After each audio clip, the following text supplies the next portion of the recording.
Assalamualaikum warahmatullahi wabarakatuh. Alhamdulillahil qawiyyi sultanuh al-wadihil burhanuh al-mabsut fil wujud karamuhu wa ihsanuh.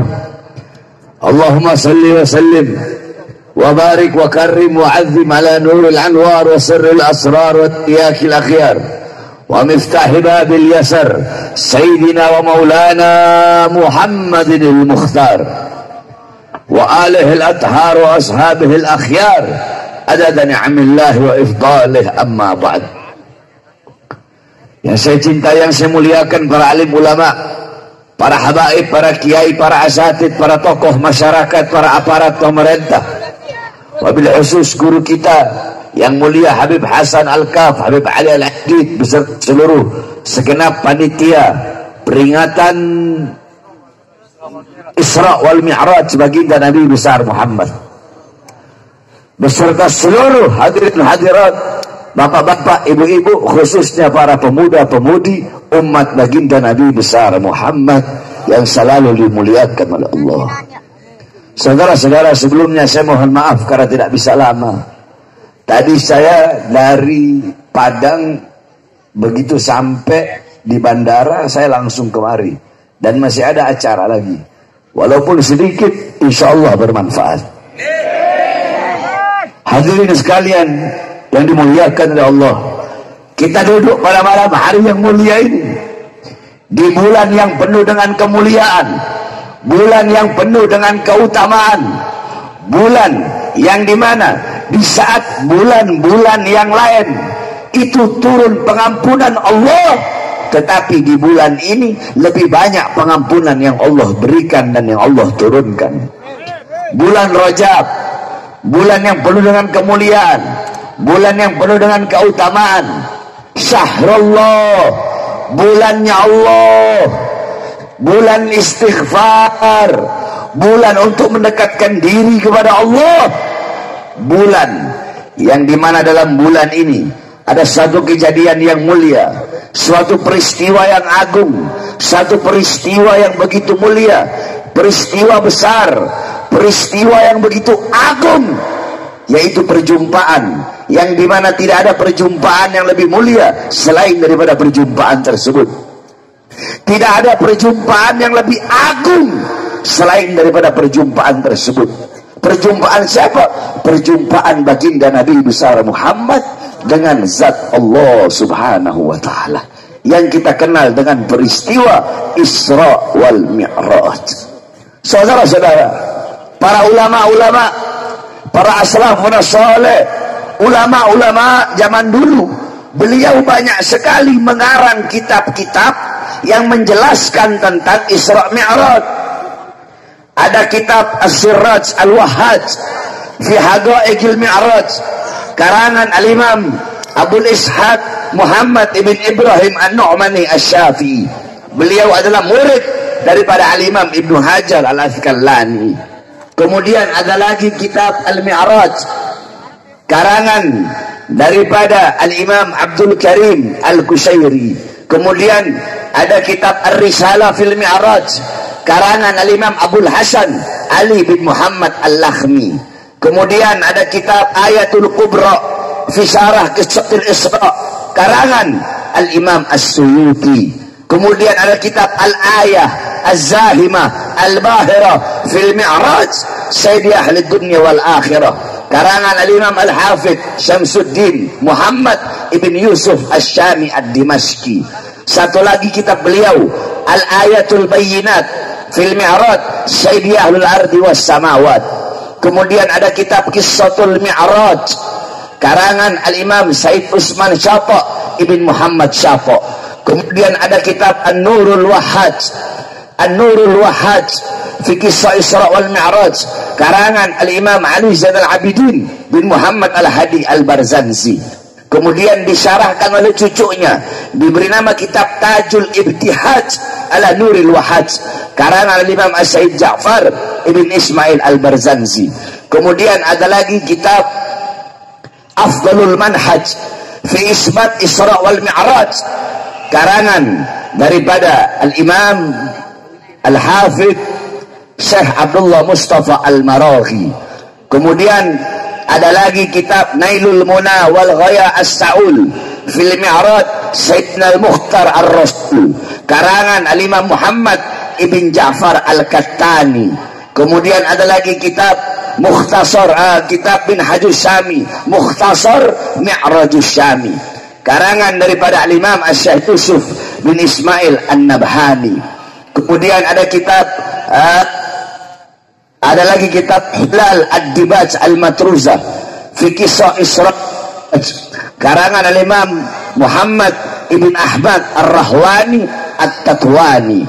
Kemudian ada kitab Qissatul Mi'raj, karangan Imam Najmuddin Al-Ghaiti, yang disyarahkan, dihasiahkan, diberi nama kitab Hasyiah Ad-Dardir, dikarang oleh Imam Ahmad Abil Barakat Ad-Dardir. Nah, di daerah Jawa Barat, di daerah Banten, kalau bulan Rajab biasanya pondok-pondok salaf, santri-santri salaf itu pasti ngaji pasaran kitab Qissatul Mi'raj karangan Al-Imam Najmuddin Al-Ghaiti, atau enggak hasyiahnya, yaitu kitab Hasyiah Ad-Dardir karangan Imam Ahmad Abil Barakat Ad-Dardir. Kemudian biasanya juga dari Jawa Barat, daerah Banten, kalau bulan Rajab itu biasanya ngaji pasaran satu lagi kitab yang biasa dibaca di pondok-pondok pesantren salaf, yaitu Dau'us Siraj fi Fadli Rajab wa Qissah Al-Mi'raj. Kemudian ada lagi kitab Yawaqit Taj Al-Wahhaj fi Qissah Isra wal Mi'raj, karangan Al-Imam Muhammad bin Muhammad Al-Hadi Al-Kattani. Kemudian ada kitab Mu'jizatul Kubra li Sayyidil Anbiya, karangan daripada Al-Imam Asy-Syaikh Nafi' Al-Jauhari. Kemudian ada kitab Al-Mi'raj, karangan Syekh Hasan Asy-Syati. Kemudian ada lagi kitab Al-Anwar Al-Bahiyah fil Mi'raj Khairil Bariyah, karangan Al-Imam Abuya As-Sayyid Al-Habib Muhammad bin Ali Al-Maliki Al-Hasani.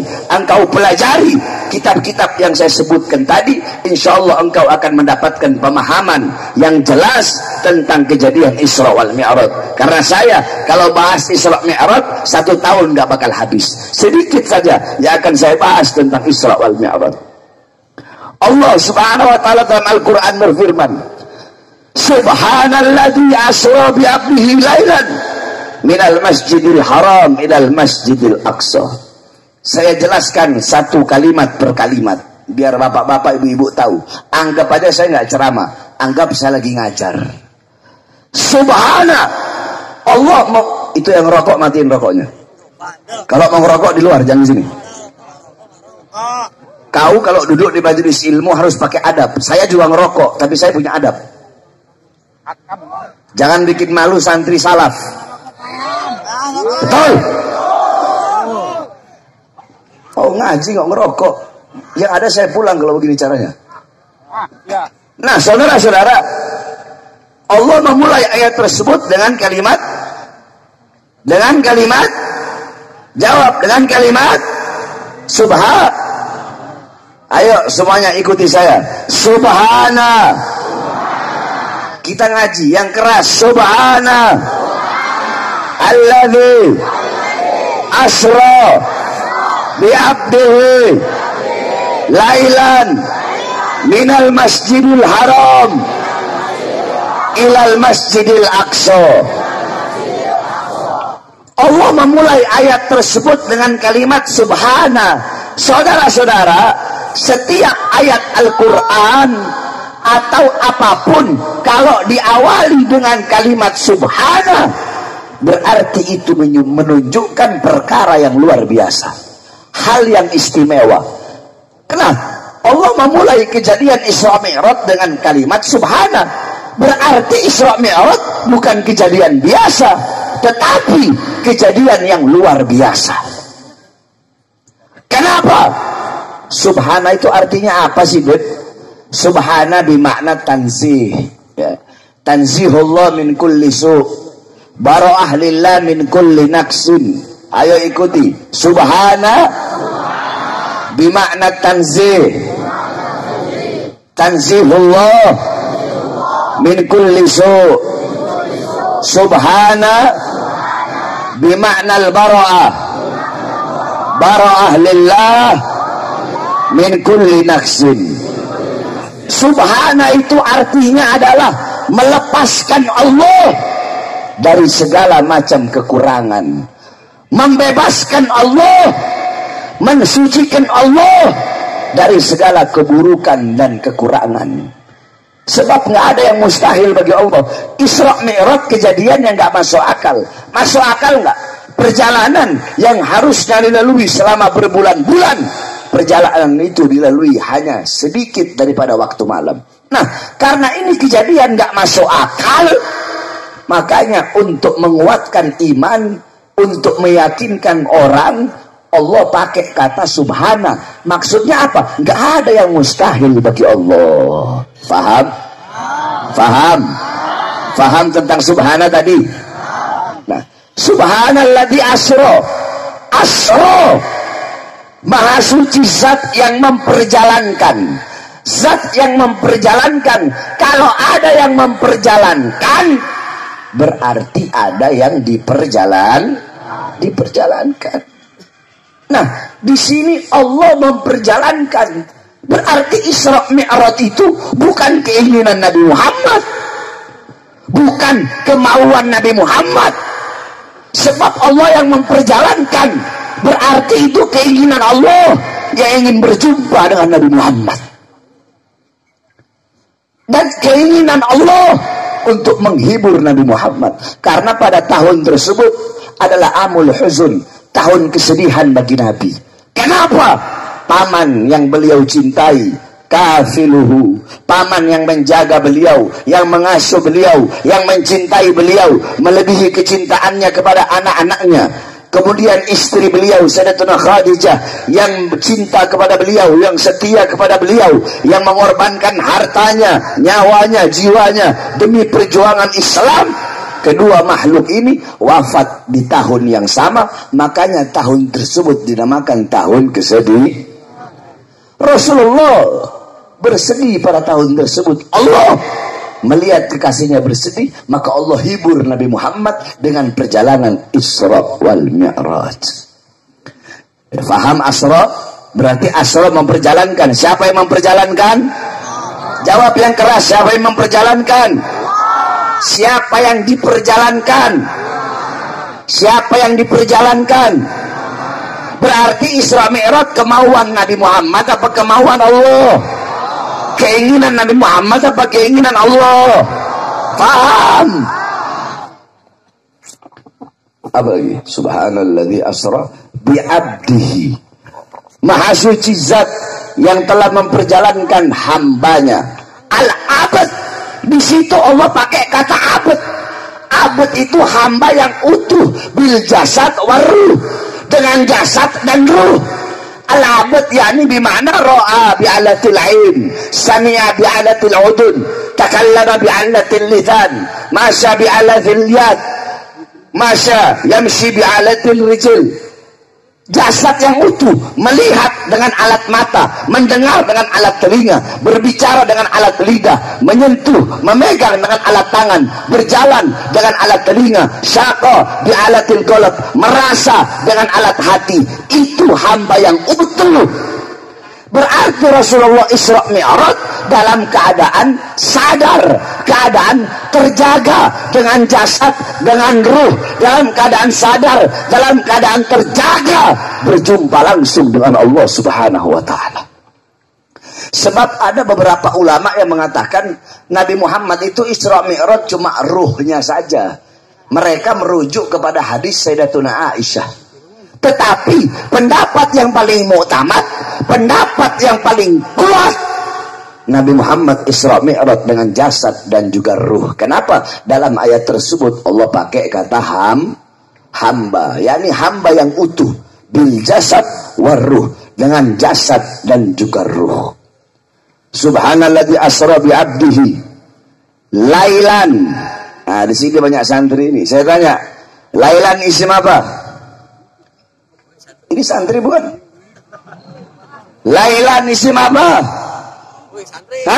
Lailan isim apa? Woi santri woi. Nakira apa ma'rifah? Siapa yang jawab? Lailan isim nakiro. Tandanya apa? Tanwin. Pinter. Ini berarti ini bukan santri semua. Santri dadakan. Lailan isim nakiro dengan tanda tanwin di huruf akhirnya. Kalau isim ma'rifat tandanya apa? Alif lam. Nah, di situ Allah pakai kata lailan. Berarti itu isim nakiro, bukan al-lail. Kalau al-lail, subhanalladzi asra bi abdihi al-lail. Kalau al-lailah itu artinya satu malam penuh. Jadi bedanya kalau makrifat itu sudah ketahuan, udah jelas, udah tahu. Kalau isim nakiro itu belum ketahuan, belum jelas. Contoh al-baitu, rumah itu, oh udah tahu itu rumah. Tapi kalau baitun, rumah yang mana? Mana rumahnya? Kenapa? Karena isim nakiro, paham? Nah, di sini pakai lailan. Berarti Nabi Muhammad Isra Mi'raj bukan satu malam penuh, hanya sedikit, yakni bimakna muddatil Isra. Maknanya adalah penyedikitan daripada waktu malam. Berarti Nabi Muhammad Isra Mi'raj bukan satu malam penuh, tapi hanya sedikit daripada waktu malam. Minal masjidil haram ilal masjidil dari tempat yang baik ke tempat yang baik, dari tempat yang mulia ke tempat yang mulia, dari tempat yang agung ke tempat yang agung. Apa dalilnya? Dalilnya dalam hadis qala Rasul la tusaddur rihal illa ila thalatha masajid, masjidil hada wa masjidil haram wa masjidil aqsa. Tidak ada bepergian yang lebih utama selain pergi ke tiga masjid. Masjidku ini yaitu Masjid Nabawi, Masjidil Haram dan Masjidil Aqsa. Kalian mau pergi ke masjid manapun, kalian mau pergi ke tempat manapun, tetap tidak bisa melawan kalian kemuliaan, keistimewaan tiga tempat ini, Masjid Nabawi, Masjid Haram dan Masjidil Aqsa. Sedangkan Nabi Muhammad, beliau Isra dari Masjidil Haram ke Masjidil Aqsa, tempat yang mulia ke tempat yang mulia, dari tempat yang agung ke tempat yang agung. Nah, saudara-saudara, saya ingin menjelaskan sedikit tentang banyaknya, maraknya terjadi para pendakwa-pendakwa, dai-dai, penceramah yang salah ketika menjelaskan tentang Isra Mi'raj. Nggak semua, tapi ada. Contoh, ketika pembelahan dada Nabi Muhammad. Mereka berkata, Nabi Muhammad Isra Mi'raj, Jibril turun bawa cawan yang terbuat dari perak. Ada yang berkata terbuat dari emas. Cawan tersebut berisi air dari surga. Dibelah dada Nabi Muhammad, dibersihkan, dikeluarkan kotoran-kotorannya. Pernah dengar gak ada Ustadz Kiai Habib Pedai ngomong begitu? Pernah dengar gak? Pernah gak? Kalau ada Ustadz, Kiai, Habib, ulama ngomong seperti itu Ustadz, Kiai, Habib, ulama goblok. Saudara-saudara, makanya ngaji itu yang benar. Saya mondok selama 20 tahun. Saudara-saudara, dibelah dada Nabi. Yang dikeluarkan itu apa? Tahu nggak apa yang dikeluarkan? Ada yang tahu? Apa yang dikeluarkan? Kalau nggak tahu bilang, saya kasih tahu. Tahu nggak? Yang dikeluarkan dari dada Nabi Muhammad adalah rahmat Nabi untuk iblis. Nabi Muhammad rahmatan lil alamin. Nabi Muhammad itu rahmat bukan hanya sesama Islam, bukan hanya sesama manusia, bukan hanya sesama makhluk, tapi kepada seluruh alam semesta. Iblis termasuk makhluk nggak? Termasuk makhluk. Nah, makanya dicabut, diambil, dibelah dada Nabi, diambil rahmat kasih sayang Nabi, yaitu untuk iblis. Agar apa?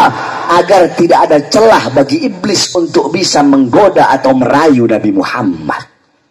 Paham? Jadi dibersihkan dada Nabi bukan berarti sebelumnya hati Nabi itu kotor. Disucikan hati Nabi bukan berarti sebelumnya hati Nabi Muhammad itu kotor. Saya tanya, kalau orang awam Ada penceramah ngomong begini, hati Nabi dibersihkan. Cukup sampai di situ dia menjelaskan. Kalian akan berpikir kalau dibersihkan berarti sebelumnya apa? Sebelumnya apa? Kalau disucikan sebelumnya apa? Kotor, najis, iya kan? Makanya kalau menjelaskan yang rinci, yang faham. Berikan ilmu sesuai kadar masyarakat untuk menerima ilmu tersebut. Kira-kira penjelasan saya paham nggak? Gampang nggak? Mudah nggak?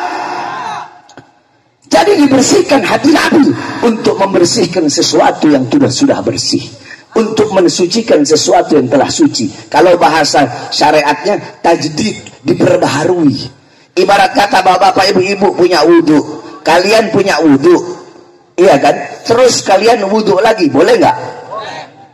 Sama seperti itu, kalian udah suci, terus kalian wudhu lagi, kalian udah bersih, udah mandi bersih, terus mandi lagi, nggak ada masalah. Seperti itu pun pembelahan dada Nabi Muhammad.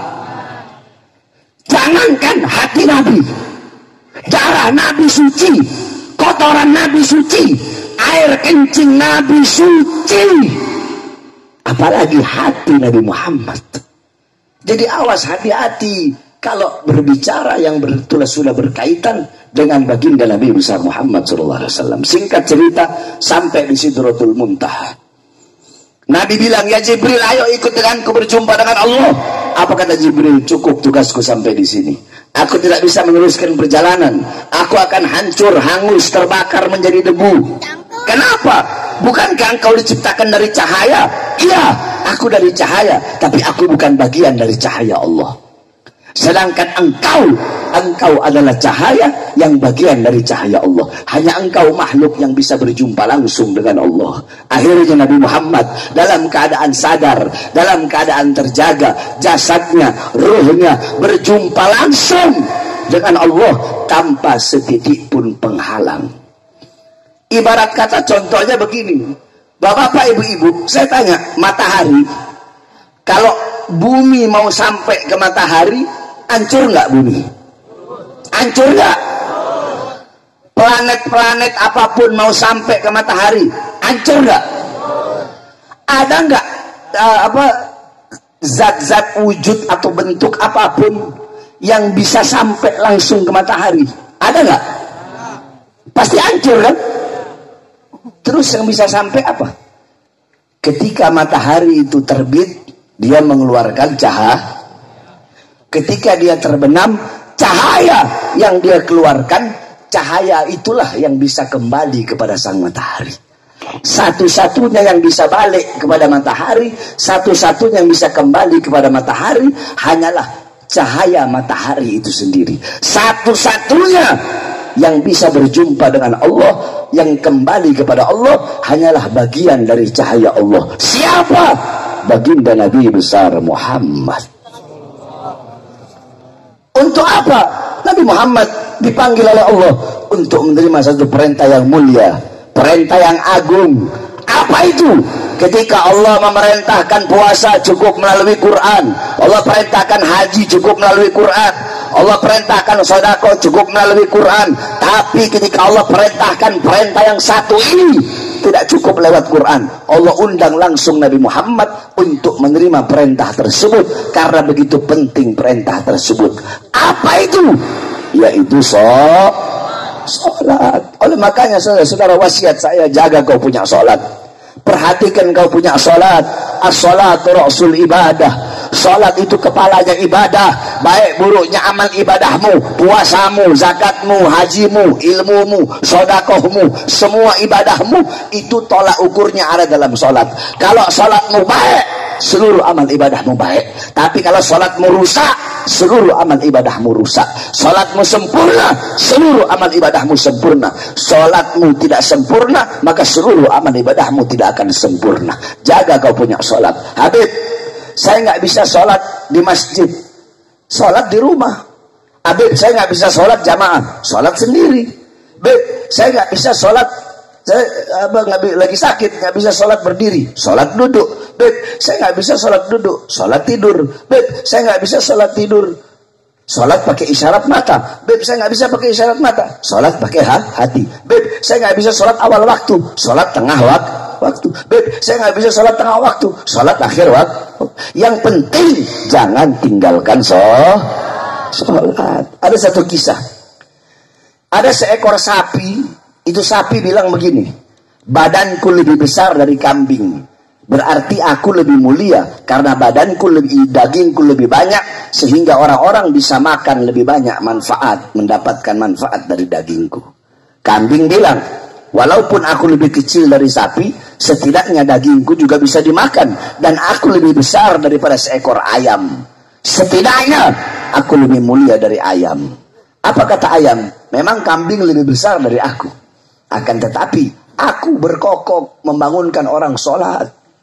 Dagingku bisa dimakan, telurku bisa jadi obat. Setidaknya aku lebih mulia dari seekor anjing yang najis. Apa kata anjing? Anjing bilang, memang aku najis, tapi aku masih bermanfaat.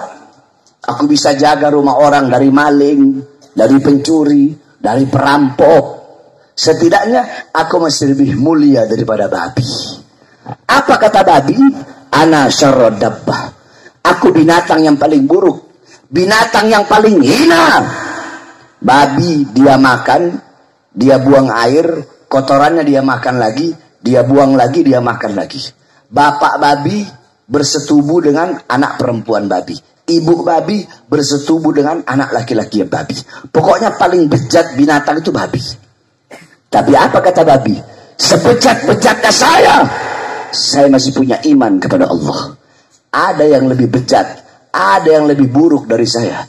Setidaknya saya masih lebih mulia daripada orang-orang yang meninggalkan sholat 5 waktu dengan sengaja. Jawab. Berarti kalau ada orang meninggalkan sholat 5 waktu dengan sengaja, berarti dia siapa? Jawab yang keras, siapa? Siapa? Siapa? Kalau ada RT nggak sholat, RT apa? Yang keras, RT apa? RW nggak sholat, RW apa? Camat nggak sholat, camat apa? Lurah nggak sholat, lurah apa? Wali kota nggak sholat, wali kota apa? Bupati nggak sholat, bupati apa? Gubernur nggak sholat, gubernur apa? Menteri nggak sholat, menteri apa? Presiden nggak sholat, presiden apa? Ustadz nggak sholat, ustadz apa? Kiai nggak sholat, kiai apa? Habib nggak sholat, habib apa? Pedagang nggak sholat, pedagang apa? Pengusaha nggak sholat, pengusaha apa? Santri nggak sholat, santri apa? Suami nggak sholat, suami apa? Istri nggak sholat, istri apa? Bukan babi, lebih babi dari babi. Kan babi bilang lebih mulia dari saya. Makanya ibu-ibu kalau punya suami nggak sholat, besok bangun tidur jangan dikasih makan nasi, kasih rumput. Paham? Jaga kau punya sholat. Ini udah akhir zaman. Fitnah di mana-mana, kerusakan di mana-mana, saudara-saudara. Maksiat di mana-mana, pelacuran, narkoba, mabuk, judi di mana-mana. Makanya kalian para anak-anak muda harus menjadi anak-anak muda baginda Nabi besar Muhammad. Anak-anak muda yang menjaga sholat, menjaga Quran, menjaga syariat, sampaikan kebenaran. Jangan pernah kalian takut dengan siapapun. Sampaikan kebenaran walaupun lidahmu harus dipotong. Berjuanglah untuk Islam, tegakkan keadilan. Jangan pernah kalian takut. Pasti nanti ketika kalian berjuang dihina, difitnah, dicaci, dimaki. Lihat bagaimana kalian, kita, apa yang telah kita perjuangkan untuk Islam, apa yang telah kita perjuangkan untuk Nabi Muhammad, untuk bangsa, untuk negara, untuk rakyat. Apa yang telah kalian perjuangkan? Para ulama-ulama terdahulu, beliau-beliau saudara-saudara di penjara, bahkan diracun, bahkan dibunuh. Kakek-kakek kami Sayyidina Ali bin Abi Thalib, beliau ditusuk dari belakang ketika sedang sholat, dibunuh. Kenapa beliau dibunuh? Beliau dibunuh karena beliau berada di barisan paling depan untuk melawan pemerintah yang zalim. Kami punya kakek Sayyidina Hasan, diracun, diracun, keluar isi perutnya, wafat saat itu juga. Kenapa beliau diracun? Beliau diracun karena beliau berada di barisan paling depan untuk melawan para pemerintah yang zalim. Kakek kami, Sayyidina Husain, Imam Husain, dipenggal kepalanya, saudara-saudara. Dipenggal kepalanya, dicancapkan, ditombak, dipertontonkan kepada rakyat. Hei rakyat, hei masyarakat, coba kalian lihat, ini cucu Nabi melawan kami. Padahal Imam Husain tidak melawan pemerintah.